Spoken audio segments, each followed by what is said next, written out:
जैसा कि आपको जानकारी है कि वर्षा ऋतु अगले 1 से डेढ़ महीने में हमारे मथुरा में दस्तक देने जा रही है। और हर वर्ष यह देखने में आया है कि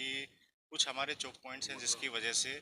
ड्रेनेज की समस्या बहुत बड़ी उत्पन्न होती है और जो नालों का पानी है वो रोड पर आ जाता है, लोगों के घरों में आ जाता है, जिससे आम व्यक्ति के जीवन में उनको काफ़ी कठिनाइयों का सामना करना पड़ता है। तो उसी की तैयारियों के चलते करीब 1 डेढ़ महीने पहले ही हम लोग पूरी इन तैयारियों में जुटे हैं कि किस तरीके से कौन से ऐसे बिंदु हैं जहां पर ये ब्लॉकेज की समस्या उत्पन्न होती है, उसको हम लोग एक-एक करके हर जगह फील्ड विजिट करेंगे, उन पॉइंट्स को देखेंगे, वहाँ के लोगों से, आम लोगों से पूछेंगे कि क्या समस्या होती है, किस तरीके से होती है, किस तरीके से उसका हल निकाला जा सकता है। और उन सभी पॉइंट पे अगले 1 महीने के अंदर बहुत वृहद स्तर पर कार्य कराया जाएगा, ताकि जो समस्या उत्पन्न होती है वो कम से कम उत्पन्न हो और लोगों का जो जीवन है, आम मानस का जीवन हो, प्रभावित ना हो। और फुटपाथों का जो अतिक्रमण हो रहा है उसके संबंध में क्या कहेंगे? उस अतिक्रमण को भी हम लोग हटवाने जा रहे हैं। उसके संबंध में हमारी टीम के द्वारा तैयारियां कर ली गई है। वो लोग चिन्हित करके जो भी अतिक्रमण है उसको यथाशीघ्र यहाँ से हटवाया जाएगा और आने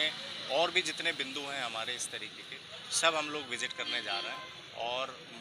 इस पर बड़ी कार्रवाई होने सर, जाएगी। जलभराव की समस्या हर बरसात में देखने को मिलती है, शाम कसरत होती है, उसके बावजूद भी समस्या जस की तस बनी हुई है। इस बार क्या कुछ आप लोगों की प्लानिंग है जिसके चलते शहरवासियों को जलभराव की समस्या का सामना करना पड़े?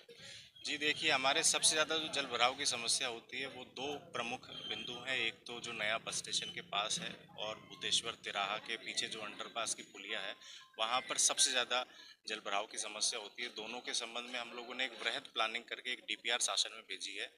और एक बड़ा प्रोजेक्ट भेजा गया है माननीय मुख्यमंत्री जी द्वारा, और हम शासन के द्वारा भी आश्वस्त किया गया है कि इस प्रस्ताव को जल्दी स्वीकृत कर दिया जाएगा।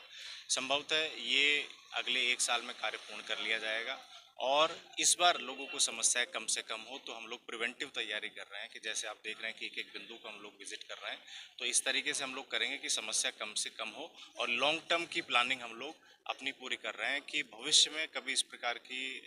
समस्या ही ना उत्पन्न हो। तो वो लॉन्ग टर्म प्लानिंग भी कर रहे हैं और शॉर्ट टर्म मेजर भी हम लोग ले रहे हैं।